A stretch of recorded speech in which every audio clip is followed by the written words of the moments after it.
సూర్యుడు ఉదయం తర్వాత ఎలా అస్తమిస్తాడో ఈ లోకంలో జన్మించిన మనకి తెలిసిపోతుంది.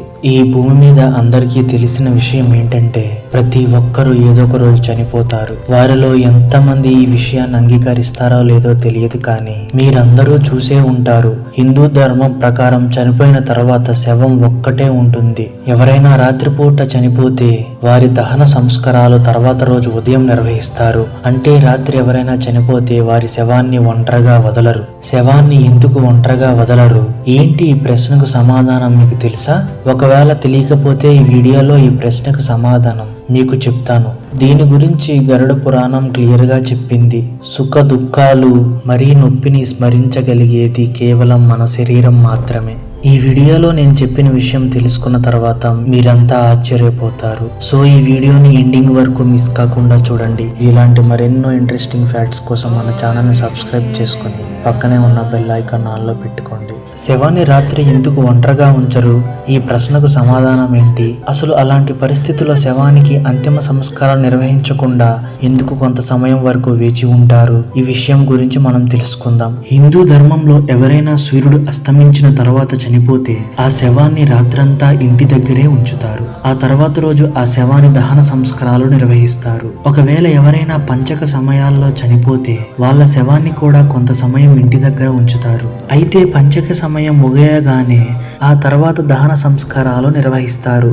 గరుడ పురాణం చెప్పిన ప్రకారం సూర్యాస్తమయం తర్వాత పంచక సమయాల్లో ఎవరైనా దహన సంస్కారాలు నిర్వహిస్తే వారికి మోక్షం ప్రాప్తి దొరకదంట. ఎవరైనా రాత్రి చనిపోతే దహన సంస్కారాలు నిర్వహించకుండా శవాన్ని ఇంటి దగ్గరే ఉంచుతారు. ఉదయం వరకు వేచి ఉంటారు. ఇలాంటి పరిస్థితుల్లో శవాన్ని ఒంటరిగా వదలరు.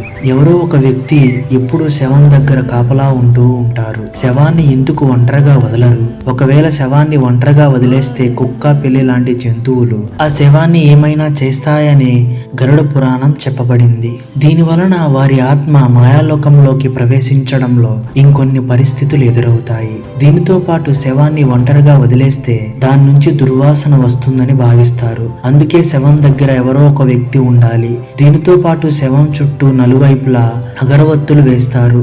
దీని ద్వారా శవం నుంచి వచ్చే దుర్వాసన తగ్గుతుంది. గరుడ పురాణం ప్రకారం విష్ణు భగవానుడు గరుడని అడిగిన ప్రశ్నకు సమాధానం చెప్తూ ఇలా అన్నాడు: పక్షిరాజా, ఈ పరిస్థితులతో పాటు ఎవరైనా చనిపోతే వారి సంతానం ఇంటి దగ్గర లేకపోతే అలాంటి పరిస్థితుల్లో కూడా శవాన్ని ఇంటి దగ్గర ఉంచుకోవాలి. ఇలా ఉండడానికి కారణం ఏంటంటే చనిపోయిన వ్యక్తి వారి సంతానం చివరి చూపు చూడాలి. అలా చేయకపోతే ఆత్మశాంతి చేకూరకుండా ఈ ప్రపంచంలోనే తిరుగుతూ ఉంటుంది. దీనితో పాటు విష్ణు భగవానుడు ఇంకా అన్నాడు, ఒకవేళ ఎవరైనా సూర్యుడు అస్తమించిన తర్వాత చనిపోతే వారి అంతిమ సంస్కారాలు ఆ రోజు నిర్వహించవద్దు. కారణం ఏంటంటే హిందూ ధర్మం రాత్రిపూట దహన సంస్కారాలు చేయడం నిషేధించింది. దీనితో పాటు రాత్రిపూట శవాల్ని ఒంటరిగా వదిలేస్తే ఆ శవం చుట్టూ తిరగలిగే దుష్ట శక్తులకు ప్రవేశించే అవకాశం ఉంది. దీని వలన చనిపోయిన వ్యక్తి యొక్క కుటుంబం చాలా కష్టాలు ఎదుర్కొంటుంది. చనిపోయిన వారి ఆత్మ అక్కడే తిరుగుతూ ఉంటే కుటుంబ సభ్యులు బాధపడతారు. ఒక మనిషి చనిపోయిన తర్వాత ఆత్మ శరీరం నుంచి విడిన కారణంగా శరీరంలోకి దుష్ట ఆత్మలు ప్రవేశించడానికి చాలా ప్రయత్నిస్తాయి. కారణం ఏంటంటే రాత్రిపూట శవాన్ని ఒంటరిగా విడిచిపెట్టకుండా ఎవరో ఒకరు శవం దగ్గర ఉండాలి. ఫ్రెండ్స్, ఇప్పుడు ఆత్మ శరీరాన్ని విడిచినప్పుడు ఎలా అనుభూతి చెందుతుందో తెలుసుకుందాం. మన ధర్మ గ్రంథాల మరియు పురాణాల ప్రకారం ఆత్మ మన శరీరాన్ని విడిచినప్పుడు ఎలాంటి అనుభూతి చెందుతుందో క్లియర్గా ఉంది. వాటిలో మొదటిది అపస్మారక స్థితి.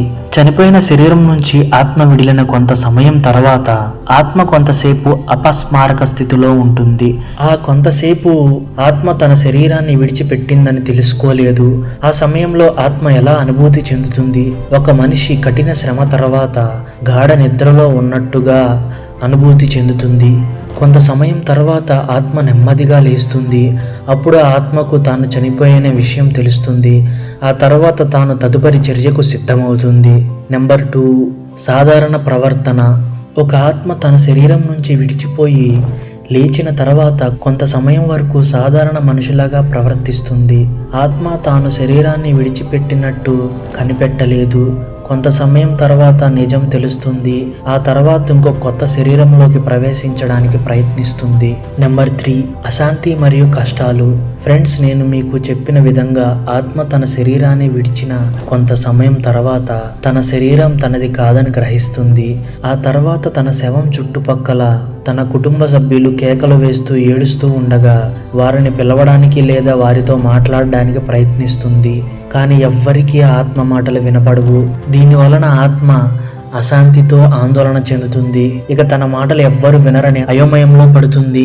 అప్పుడు ఆత్మ మాట్లాడే శబ్దాలు ఏ మనిషికి వినపడవు. ఇది నాడి సంచారం ఆగిపోవడం వలన జరుగుతుంది. ఆత్మ చాలా సంవత్సరాల వరకు శరీరంలో ఉండడం వలన తన శరీరాన్ని చూసి ఏడుస్తుంది. తన ప్రియమైన మనుషులతో మాట్లాడడానికి ప్రయత్నిస్తుంది. కానీ ఆత్మ చేసే ప్రయత్నాలు శరీరంలోకి తిరిగి ప్రవేశించే ప్రయత్నాలే. ఇది గరుడ పురాణంలో కూడా ఉంది. నెంబర్ 4, మాయాలోక ప్రయాణం. ఆత్మ చనిపోయిన తర్వాత విడిలి తిరిగి తన శరీరంలో వెళ్ళడానికి ప్రయత్నిస్తుంది. అప్పటికే యమదూతలు ఆత్మను మాయాలోకంలోకి తీసుకువెళ్ళడానికి వస్తారు. వారు ఆత్మ చేసే ప్రయత్నాన్ని ఆపుతారు. కొంత సమయం తర్వాత ఆత్మ నిజం తెలుసుకుంటుంది. తను వెళ్లాల్సిన సమయం వచ్చిందని అంగీకరిస్తుంది. ఇక యమలోకానికి వెళ్ళడానికి సిద్ధమవుతుంది. నెంబర్ 5, బాధ. ఫ్రెండ్స్, ఆత్మ లోకాన్ని విడిచిపెట్టేటప్పుడు చాలా బాధపడుతుంది. కానీ దానికంటే తన కుటుంబ సభ్యులు ఏడవడం చూసి ఆత్మకు చాలా బాధ కలుగుతుంది. ఆ సమయంలో తన జీవితంలో చేసిన మంచి పనులు మరియు చెడు పనులు అన్నీ తెలుస్తాయి. ఆ సమయంలో తనకు వచ్చిన యమదూతలు వేచి చూస్తూ ఉంటారు. వారి భయంకర రూపం ఈ నిజాన్ని తెలుపుతుంది. ఆత్మ తన జీవితంలో చేసిన పనులు బట్టి యమదూతలు ఆత్మను మాయాలోకాల్లోకి తీసుకువెళ్తారు. నెంబర్ 6, కర్మ మరియు పునర్జన్మ. ఆత్మ చివరి వరకు తన ప్రపంచాన్ని చూస్తూ ఉంటుంది. అది ఎలాంటి లోకానికి వెళ్తుందో అక్కడ సూర్యుడు వెలుగు ఉండదు, చంద్రుడు వెలుగు ఉండదు. ఆ లోకం నలువైపులా చీకటిగా ఉండే మార్గం. ఆత్మ కొంత సమయం విశ్రాంతి దొరుకుతుంది. ఆత్మ చేసిన మంచి పనులు బట్టి వెంటనే పునర్జన్మ ఇస్తారు. ఆత్మ దీర్ఘకాలిక విరామం తీసుకున్న తర్వాత భూమిపై మళ్ళీ జన్మ తీసుకుంటుంది. ఫ్రెండ్స్, మనిషి చనిపోయిన తర్వాత ఆ ఆత్మ ఎలాంటి అనుభూతి చెందుతుందో మీకు అర్థమయ్యే ఉంటుంది. మీకు ఇంకేమైనా ప్రశ్నలు మిగిలి ఉంటే మాకు కామెంట్ బాక్స్లో తెలియచేయండి. ఈ వీడియో మీకు నచ్చినట్లయితే ఈ వీడియోకి జస్ట్ లైక్ చేసి ఇలాంటి మరెన్నో ఇంట్రెస్టింగ్ ఫ్యాక్ట్స్ కోసం మన ఛానల్ని సబ్స్క్రైబ్ చేసుకొని పక్కనే ఉన్న బెల్ ఐకాన్ ఆన్లో పెట్టుకోండి. Thank you for watching this video.